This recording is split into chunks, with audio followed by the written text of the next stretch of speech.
Welcome, welcome. This is a short lesson, but boy, is it a good one. And every day I learn things that you know and things you don't know about patterns, and it's all a good thing. So I want to talk about today is the rule of circumference. And we know when we do fitting, we have three areas. We have length, circumference, and depth. We're just going to talk about circumference here for a minute. We're going to talk about the different patterns. And within silhouette patterns, I know you know many of them, and I'm using like the most common ones as references.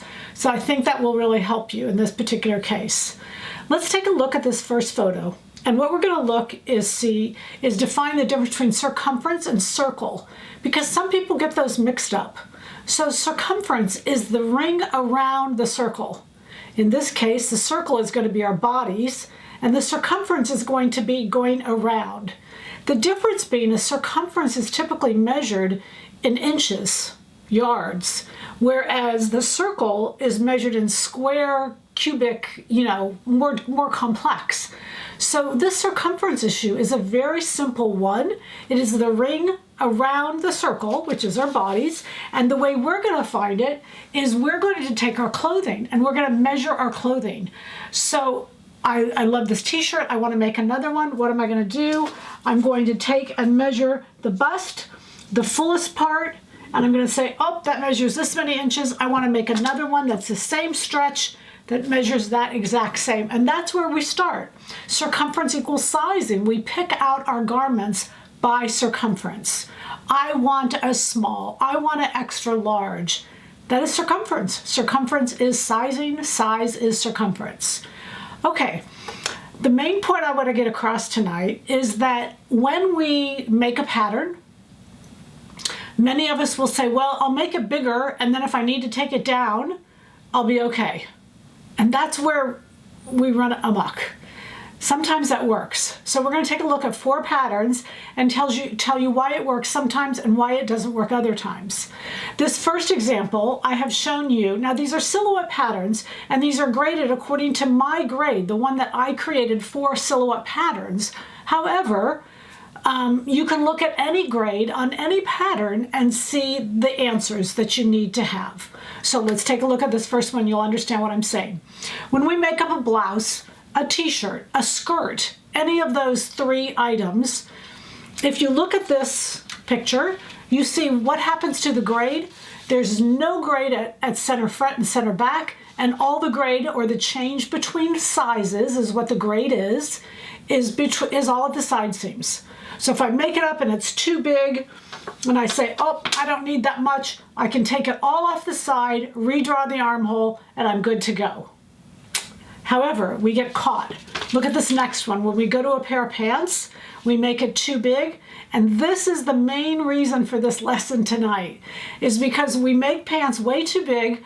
Then we say, oh, well, I'll just bring them in at the side. The problem is, as we look at this, is a pant grades not just from the sides, but it grades from the center and the inseam as well. So I can't just make it too big and then say, oh, let's just take it to the side, because what do I throw off? I throw off the crotch length, the crotch depth, I throw off everything. So that is often why when we cut out a pair of pants and we cut them out too big and we try to size them down, we're never happy with it. Look at this next picture. This next picture is a princess seam. Now it's a princess seam in our line. It's called Giorgio's top.